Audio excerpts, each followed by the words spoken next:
Apokalipsis 1 sa talatang 13. Sa gitna ng mga ilawan, may isang kawangis ng anak ng tao. Ang kasuotan niya ay abot sakong at may pamigkis na ginto sa kanyang dibdib.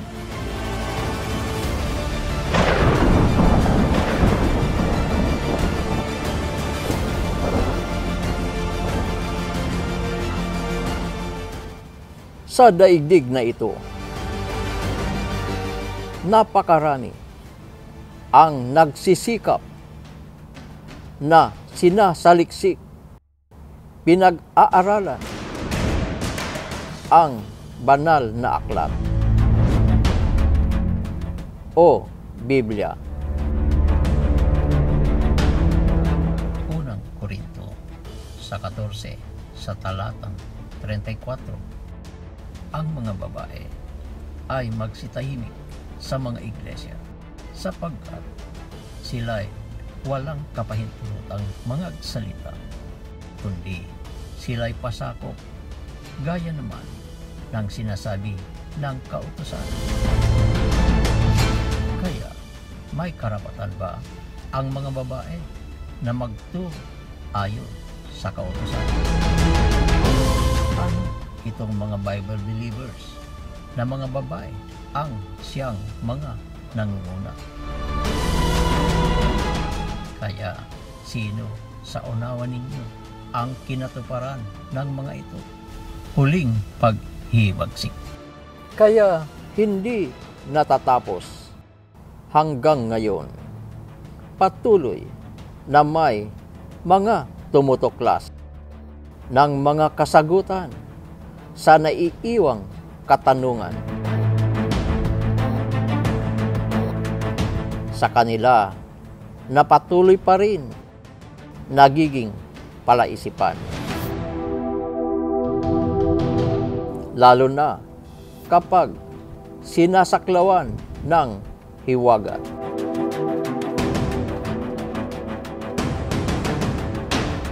Ang mga tao hanggang ngayon di nila maunawaan ang muling paglitaw ng Iglesia ni Cristo sa mga huling araw. Lalong higit ang Iglesia ni Cristo hinirang ang kapatid na Elias, Arkanghel, Hesukristo, nakalakip sa mga bagong pahayag. Inyo kayang matanggap?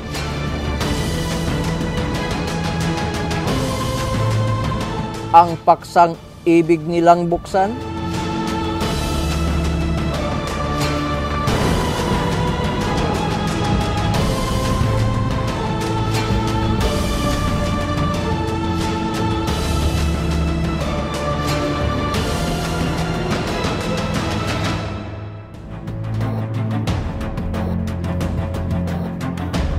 Apokalipsis 1 sa talatang 1. Ang pahayag ni Hesukristo na ibinigay sa kanya ng Diyos upang ipakita sa kanyang mga lingkod ang mga bagay na malapit ng maganap. Inihayag niya ito ng kanyang suguin ang anghel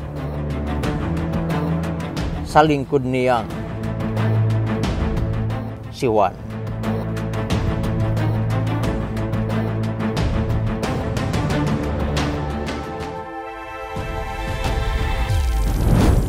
Ang anghel na isinugo ang pinatutungkulang kawangis ng anak ng tao.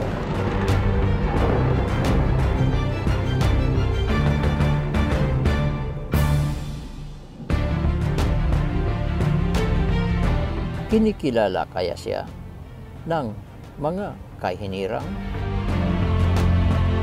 kinikilala ba siya na isinugo ng pinakadakilang Panginoong Diyos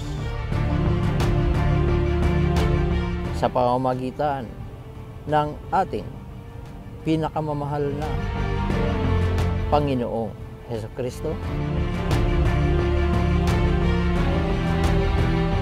Tanggap ba ng mga nalabing hinirang ang kahalalan ng anghel na isinugo, nakawangis ng anak ng tao?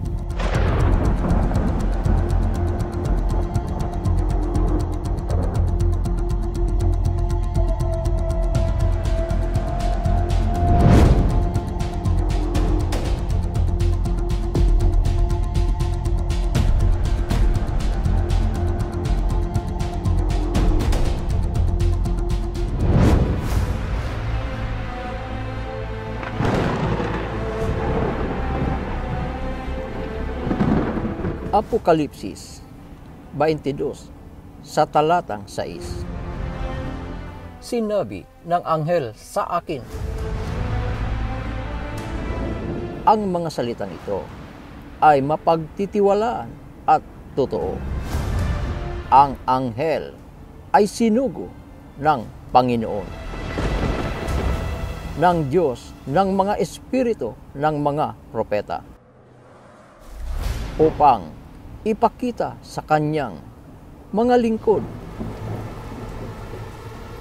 ang mga bagay na magaganap sa lalong madaling panahon.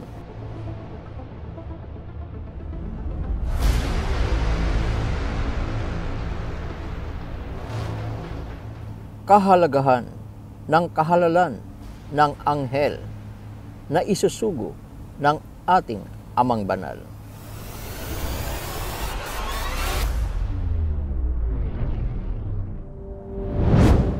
Juan 16 sa talatang 13. Ngunit pagdating ng Espiritu ng katotohanan, papatnubayan niya kayo sa lahat ng katotohanan galing sa Diyos, sapagkat ang sasabihin niya ay hindi mula sa kanyang sarili, kundi ang kanyang narinig, at ipapahayag niya sa inyo ang mga mangyayari sa hinaharap.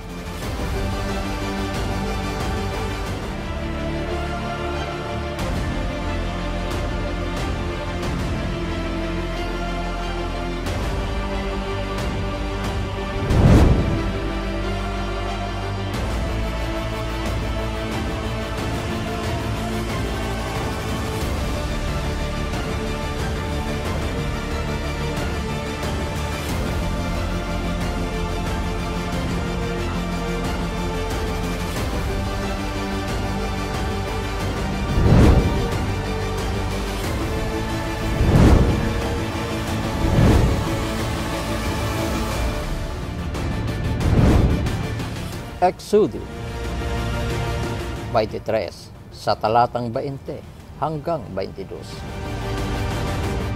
Magpapadala ako ng anghel na mangunguna sa inyo.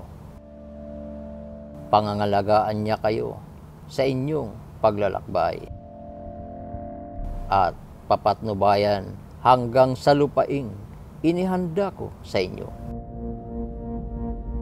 Papakinggan ninyo siya at susundin ang lahat ng sasabihin niya sa inyo.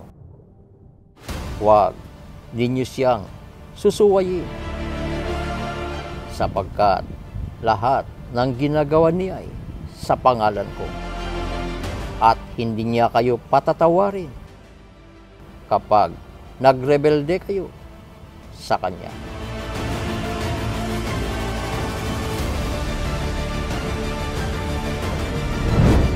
Unang Pedro 1 sa talatang 5. Sa pamamagitan ng pananampalataya, Kayo'y iniingatan ng kapangyarihan ng Diyos hanggang dumating ang kaligtasang mahahayag sa huling panahon.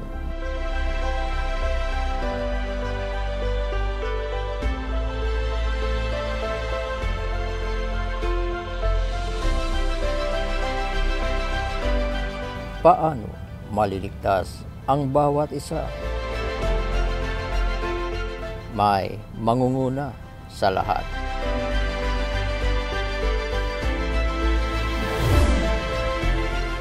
Siya ang isinugo ng pinakadakilang Panginoong Diyos.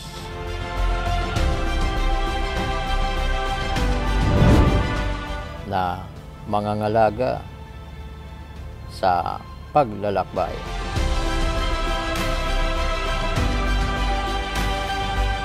At papatnubay hanggang sa lupain na kaniyang inihanda.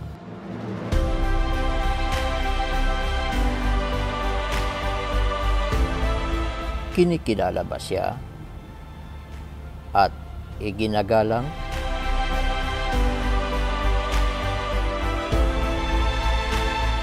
May bilin ang pinakadakilang Panginoong Diyos.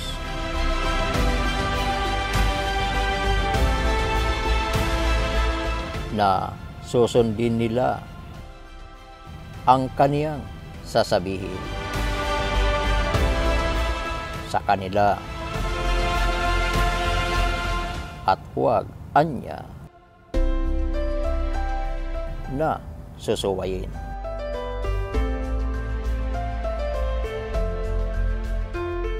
Kaya bang sumunod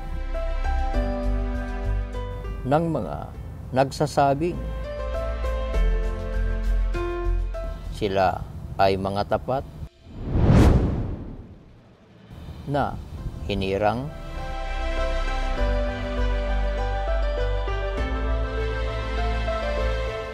Isayas 49 sa talatang 1 at 2. Kayo'y magsipakinig sa akin, o mga pulo, at inyong pakinggan, inyong mga bayan. Sa malayo, tinawag ako ng Panginoon. Mula sa bahay bata ng aking ina ay binanggit niya ang aking pangalan. At kanyang ginawa ang aking bibig na parang matalas na tabak. Sa lilim ng kanyang kamay ay ikinubli niya ako at ginawa niya akong makinang na pana. Sa kanyang lalagyan ng pana ay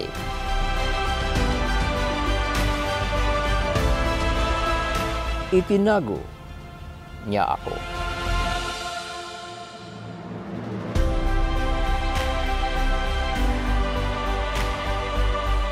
Oo, sa mga pulo na nasa malayo, magmumula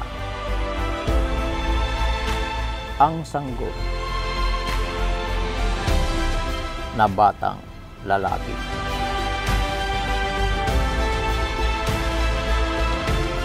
Na ngayon umiiral sa huling panahon sa yugto ng inyong panahon. Ang talim ng karunungan ang nasa kaniyang bibig, na bawat halimbas ng katotohanan ay sumusugat sa damdamin ng lahat.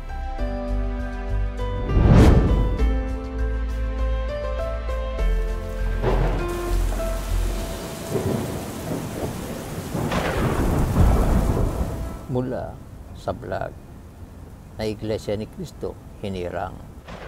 Kaya narito ang gawain ni Elias, Arkanghel Jesucristo, dahil sa atas sa Kanya ng ating pinakadakilang Panginoong Diyos na magpahayag ka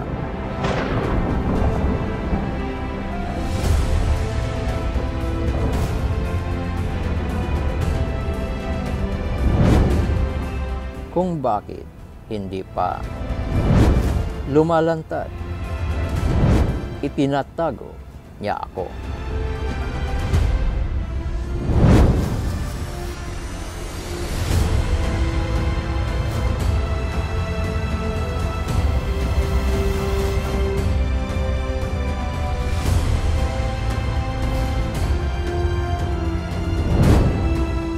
Isayas 49 sa talatang 5 hanggang 7.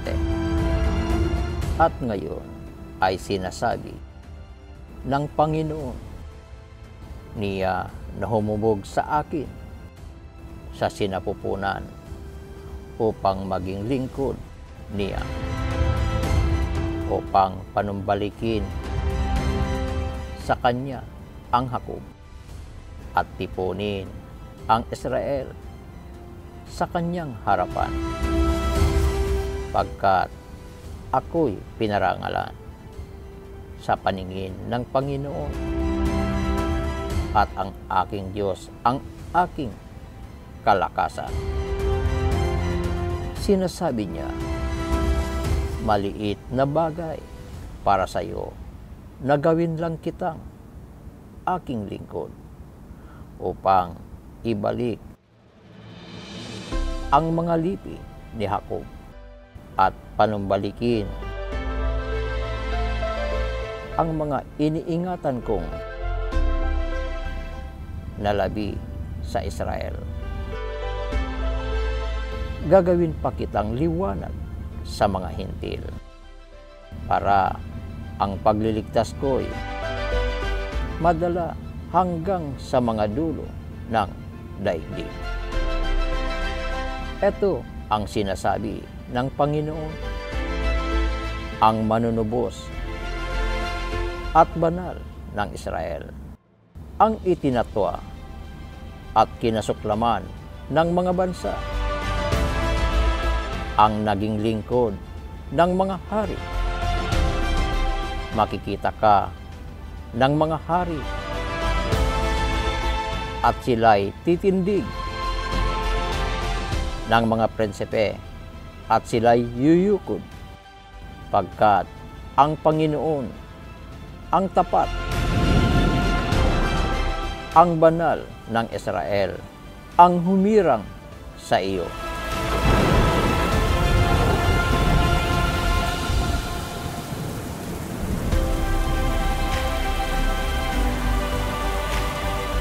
Ang humirang sa iyo. Mga kaibigan na nagsusuri, babae ba ang magsasaayos sa mga tao? Sino ba yung tinutukoy na sa iyo?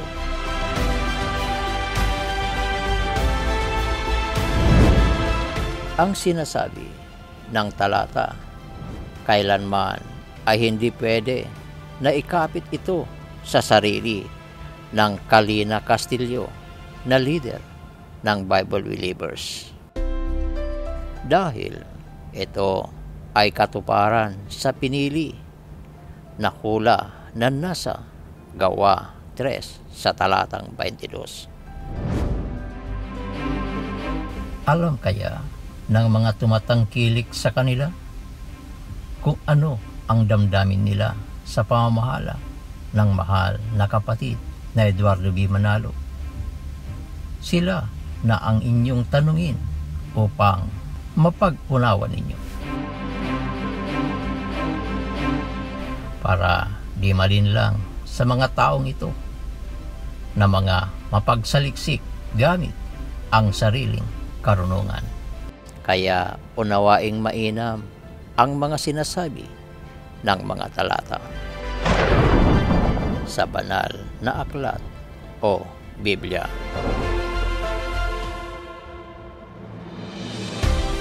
Apokalipsis 22 sa talatang 10 hanggang 16. Pagkatapos, sinabi niya sa akin, huwag mong tatakan ang mga salitang ipinapahayag ng aklat na ito, pagkat malapit na ang panahon. Ang masama ay magpatuloy sa paggawa ng masama, at ang marumi ay patuloy na magpakarumi. Ang mabuti ay magpatuloy sa paggawa ng mabuti, at ang banal ay lalo pang magpakabanal. Mapalad ang naglilinis ng kanilang kasuotan upang magkaroon sila ng karapatan sa punong kahoy ng buhay, pagkat bibigyan sila ng karapatang makapasok sa mga pintuan ng lungsod. Nasa labas ang mga aso, mga mangkukulam, mga mapakiapid, mga mamamatay tao, ang mga sumasamba sa mga Diyos-Diyosan, at ang mga sinungaling sa salita at sa gawa. Akong si Jesus ang nagsugo sa iyo ng aking anghel upang ibigay ang patutuong ito sa mga iglesia. Ako'y nagmula sa angkan ni David, at ako ang maningning na tala sa umaga.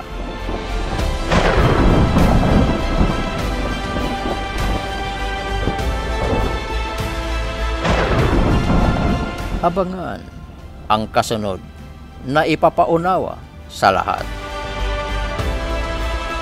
patungkol sa ang panukala ng Diyos ukol sa paglitaw ng Iglesia ni Kristo dito sa Pilipinas.